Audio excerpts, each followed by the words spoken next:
Now, living with Alzheimer's at any age is a harrowing thought. Ronan Smith was diagnosed with Alzheimer's at the young age of 56, but he is determined that it will not destroy his life. Ciara spoke with Ronan to talk about his diagnosis, his family and his future.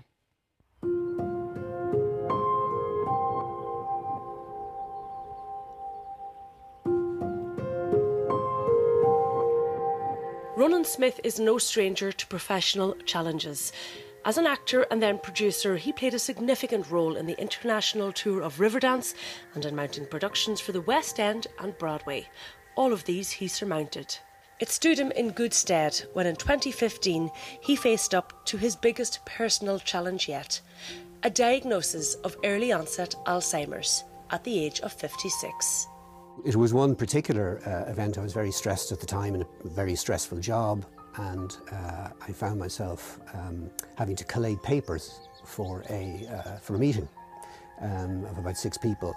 And so I kind of set into that, launched into that to get that out of the way. And I just kept getting the piles a bit mixed up. And I was like, what the, Jesus? And I'd do it again. And I was quite stressed, and there was a pressure, there was a clock ticking and all of that. But at the same time, it really woke me up. And I said, I really don't like that. So I came home and I spoke to Miriam about it, and she said, I'm actually not surprised. I was a bit worried, and we need to go and deal with this. What had Miriam noticed? Very, very simple, slight things, but just the frequency of them and a kind of a pattern of them emerging. I mean, things as simple as, you know, me perhaps asking her the same question, you know, 2 or 3 times. And she's kind of going, what's that about? Ronan and his wife Miriam attended the Mercer's Memory Clinic at St James's Hospital, and within a matter of weeks he was diagnosed with younger onset Alzheimer's. Ronan's beloved father Brendan had also had the disease, but had hidden his diagnosis as best he could. Did your own father find it then very difficult to accept? He chose to hide it completely. Alzheimer's disease is loosely divided up into early stages, middle stages and late stages, you know, as it becomes more extreme. And early stages are ones in which you are dysfunctioning, but only in marginal ways.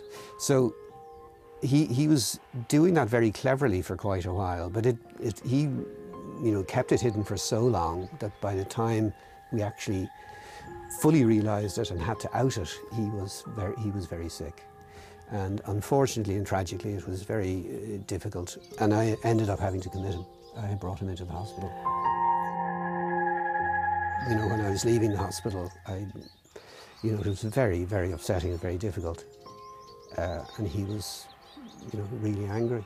So it sounds, Ronan, like his reaction very much informed your own reaction to the diagnosis.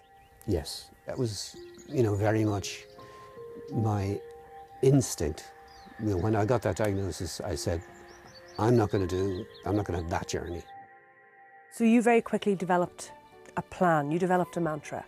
I said to myself, what I need to do is I need to divide things up. I need to prepare for the probable, which is to fully accept the realities of what is probable. And that means all the practical stuff, you know, putting in place enduring power of attorney, organising my affairs, you know, speaking to my family, speaking to my work colleagues, and, you know, preparing for that. The second part was to work for the possible.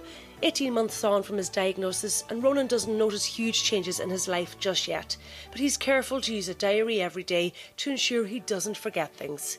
He's still able to work, but he's adjusted the type of work he does to suit his lifestyle. He's also adopted a paleo diet, which includes lots of protein and fresh vegetables, and he exercises frequently. He credits all of this with slowing down the rate of the disease's progression. I think that's to do with, you know, behaviour, as in diet and exercise and all these things, and also to do with, you know, having put aside or put to bed, you know, having a crisis about, oh my God, my life's a mess, whatever, saying, no, let's make it less a mess. You know, do something about it while you can. The final part of his 3-part mantra was to be hopeful. Was hope not the most difficult part of all of that? It was, in many ways. It was the hardest one to do. It's the one that should be first, where you kind of say, well, I'm not going to just, you know, be fatalistic about this. There are there are huge amounts of research being done. There is progress being made. All right, there hasn't been a breakthrough. They will deliver it ultimately, but when, I'm not sure. Ronan's wife Miriam has been a huge support to him, particularly in ensuring his diet is correct. A textile artist by trade, she's found that keeping herself busy and surrounding herself by supportive friends and family has helped her deal with Ronan's diagnosis. I find it very good and helpful for me to stay as busy as I can during the day. And why is that important to you? Because I think if you've enough downtime, you come down. So, and it's important for both of us that I stay up. So I really feel it's important that you just take each day as it comes, literally. So I get up in the morning and I kind of make decisions about the day. I make a decision to do something positive in the day that's not related to the illness. And I find that helps. And we laugh a lot, don't we? It does affect a family. Oh, absolutely, yeah, it does. Our family are coping very well with it, I would think. My daughter has her own support systems in her friends, and my son has his support systems. I suppose we don't talk about it a lot as a family. I try to open it up with the children a bit, but I have to respect the fact that they have their own private thoughts, and if they know I'm here if they want to talk to me. It's not taboo in any way. Ronan feels there is still some stigma attached to the disease, which he says isn't helpful to those living with Alzheimer's. He's committed himself to advocacy for the disease, working on research projects and lobbying to improve home care packages for those who need it. You seem very upbeat, Ronan, I hope you don't mind me saying, very positive person given your diagnosis. Are you always like this?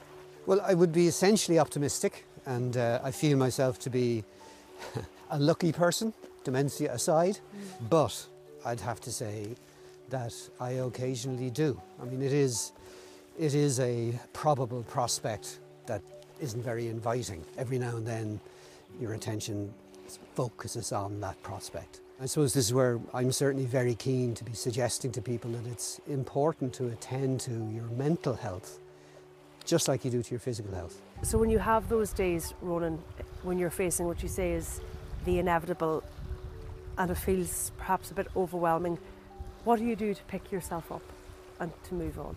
One of the big helps for me is to focus on my family and my wife Miriam and on my children, and to make a demand of myself to say, get up out of the hole. This isn't fair on the other people, and I need to get back on the horse. So that's the main trigger for me. But I think there obviously could be other triggers people might find, but it's just, I think the recommended pattern as far as I'm concerned is to allow yourself, acknowledge this is not a nice place, but I need to find a way of coping with that. Well, thank you for speaking with us on Ireland AM, for sharing your story. It's been a real pleasure to meet you, and I wish you the very best in the future. Thank you very much. So we keep walking? Yeah. Experts cannot tell how or when Ronan's disease will progress. But for now, Ronan Smith and his family are proof that life doesn't end when Alzheimer's begins. What a remarkable man.